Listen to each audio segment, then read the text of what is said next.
Köpçülük yaxşımısılar, mən Aqbaş bugün sözləydiğimiz bolsa Cempensha tor noçilləri. Torun noç bulamda. Cempensha noç demdi. Dur, hazır deprim. Endi mişqin noçi deymiz. Bunimi ham de son ko'rsatib qo'ydim bugun. Hurmatlaydigan Lola Ocean'daki bir film varmış. Max Van Lopenz'i Cempensha to'g'risida so'zlaydigan Bijan Payxon 2-o'rinda Meyjo Bikan degan chiqargan. Shuning bilan men bu munosabatli tarjima organlarining yordamida hamda akam Yusupeli advokatningki qonun jihatdan maslahat yordamida tarjima qilib chiqdim. Endi birdan Lola Ocean'dan gapini anglab baqayli. Lola Ocean deydi, ko'pchilik yaxshimisizlar? Bugun torda oq qora hamlik o't chachalaydigan, nashtirni sanjiyalaydigan tor nochillar to'g'risida so'zlashib baqayli. Tor nochillar deb qanday kishilarni ko'z tutayotganim ko'pchilik ayon deb o'ylayman. Torlarda o'zi yoqmagan kishilarni yo'liqtirsizlar, haqoratni boshlaydigan qunub palvonlari, pinza Palvonlar. Bular o'zlarining nochilarning notisi chaqlaydi. Tor notisi desak, voy men ras noch o'xshayman deb qilish mumkin. Ular o'zining nochidan ortiqroq chaqlaydiganlik uchun kinoya aralash tor nochilari deb qo'ydi. Undaqda torda nimishqa shuncha ko'p nochilar paydo bo'ldi. Cempenshalar. Menchi bu aloq torning aloyidligi bilan munosabat. Aloq torning eng zo'r bir aloyidligi bo'lsa, uning mavhum nomsizligida.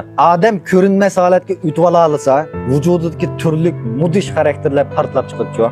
Platon o'zining buyuk asri g'oyibiy dunyoda mundaq bir hikoyani bayon qilgan. Burunning burnusida bir podsho o'tgan bo'lib, kunlarning birida sehrlik uzukka erishibdi. Kimiki bu uzukni taqsa, o'zgalarning ko'ziga ko'rinmasmish. Shunday qilib podsho xosiyatli uzukka erishmak bilan kallasiga kelganligi askilikning hammani qilibdi. Podshoning do'ppisiga jigdi selib, xonish bilan buzilishibdi. Uningdan eshib, podshoh suiqasd qilibdi. Chunki u ko'rinmas odam bo'la olmaydi. Lola deydi, odam hech qanday javobgarlik tortilmaydigan ish bo'lsa, vujudida timsiqlab yotgan razillik quturashga boshlaydi. Şuna köpçülük bayqadınlarmıkin, Allah tordan ibaret namsız dünyada adamların köngüldeki mudiş karakterler örlep çıkış başlaydı. Şunun bilen talaş tartışıp gönüp kaladı. Macrağı amraq tabiitti uygunuşku başlaydı. Nadallarca kızgınlığı ayı veremeydi. Yerimçilik sonun bekerek çalakşıydıqanlıqını bilimiz. Bir adam qancha nadan bolsa, o'zicha shuncha qo'rqimsiz bo'lib ketadi. Ham nadindu ajoyib iftixor tuyg'usiga cho'madi. Chunki uningda to'g'ri xatoni ayirg'idek madar bo'lmag'achqa, o'ziga ishonganligi narsa mutlaq haqiqat bilindi. Chunki ular o'z mantiqisiga zid qarashlarni hech anglab baqmagan. Menmenchilik dal nadallarning munozirkashlarining tabiati. Ko'z qarash farqidan boshlangan munozirni kishilar asonlik gap so'zdagi haqoratga aylantirib oldi. Hatto til tukurukdan eshib mushbashva darajasiga yetkazib oladi. Ko'pinchilar tor nochillarning gap so'zlari nimish shuncha mantiqsiz deb hayron bo'lishadi. Shu xiyolga kelganingiz masalaning negizini topganingizdir. Chunki nurg'un chaqda tor nochillarining qilayotgani faqat takallashish. Logik so'zlab takallash qilinadi. Logika faqat munozirga asqatadi. Takallashadigan odam burildi bu logika degan narsani bir chetga qayritadi. Shunga tor nochillarga uchrab qolsangiz, bema'ni sho'rlangan gap so'zlarni to'lab chiqsizlar, uning bilan munozir qilish behuda deganlik. Chunki takallashiman degan odam bilan munozirlashib bo'ladi. Bo'lmaydi. Munozirlashishingizmi qilchi bejat. Sho'rlashgan ideya nihoyat oddiy bo'ladi. Chunki sho'rlashgan ideyalarga tafakkur qilchi bejat. Bir odamdagi o'y fikrning qatmanlashqini bu odam zarnib bo'lgan, qaymoq turilgan deganlikdir. Bundaq odam mustaqil tafakkur qilish iqtidoridan ayrilgan bo'ldi. Shunga ular bilan hargiz munozirlashmang, talash tortishma qilmang. Lola deydi, bugun so'zlamoqchi bo'lganim, shu tornochillarga ajiba qonun kor qilmasmi? Qonun kor qilmaydigan ish yo'q. Tornochillarning doim jinoiy javobgarlik tortilganligini ko'rib turyapmiz. Albatta, ma'mur javobgarlik tortilishini teg'imi ko'p ko'ramiz. Boshqalarning nom shuhratiga hujum qilishi, balkim haqorat qilish yoki tuhmat qilish qilmishi shakllantirdi. Amalliq boshqarish bo'yicha jazolash qonunining 25-moddasida aniq qilib, boshqalarga haqorat qilsa, qamab qo'ydiganligi, eng yuqori bo'lganda 10 kun tutib turishga bo'lganligi belgilangan.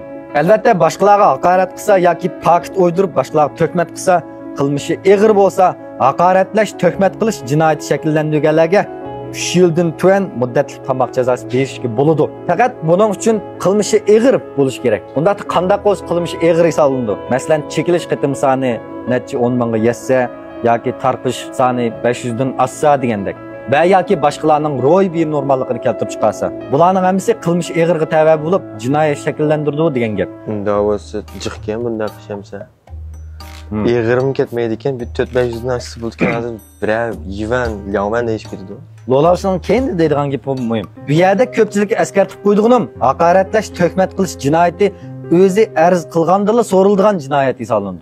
Endi o'zi arz qilgandila so'riladigan jinoyat degan nima desak, bundaqcha aytganda, da'vogar arz qilmasa qonunni surishtirmaydigan jinoyat degan gap. Agar da'vogar sudga arz qilib bormasa, sud mahkamasimi tornochilarining jinoiy javobgarligini surishtir qilolmaydi. Lekin qonunda alohida qilib jamiyat tartibi va davlat manfaatini eg'ir qalaymqon qilgan bo'lsa, bu ish o'zi arz qilgandila so'rilgan jinoyat bo'lmay, ayblanadigan deloga aylandi deb belgilangan. Undaqda qanday qilmishlar jamiyat tartibi va davlat manfaatini eg'ir qalaymqon qilishga sabab bo'ladi desak, masalan, ziyonkashlikka uchrashning o'l velishini keltirib chiqargan bo'lsa, demak bu ish jazman ayblanadigan deloga aylandi. Ya'ni Jinoiy ishlar qonunidagi 2015-yillik tuzitish kirgizish loyihasi 9-bo'lakda mundaq qilib alohida tuzitish kirgizgan. Haqoratlash, tuhmat qilish jinoyati o'zi arz qildigandan so'riladigan jinoyat. Bu xil jinoyatning muhim bir alohidaligi bor.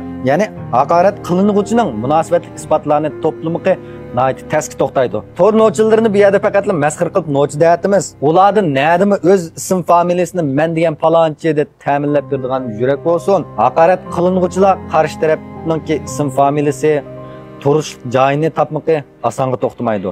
Shunga Jinoiy ishlar qonunininki 2015-yillik tuzitish kirgizish loyihasi 9-bo'lakda alohida qilib, garchi haqoratlash, tuhmat qilish jinoyati o'zi arz qilgandan so'riladigan jinoyat bo'lsa-mu, da'vogar sud mahkamasiga berib arz sunganda, agar bu delo to'rda haqorat qilish, tuhmat qilishga chetilsa, sud mahkamasi gumon organlaridan munosabatli yordam ta'minlashni talab qila oladi.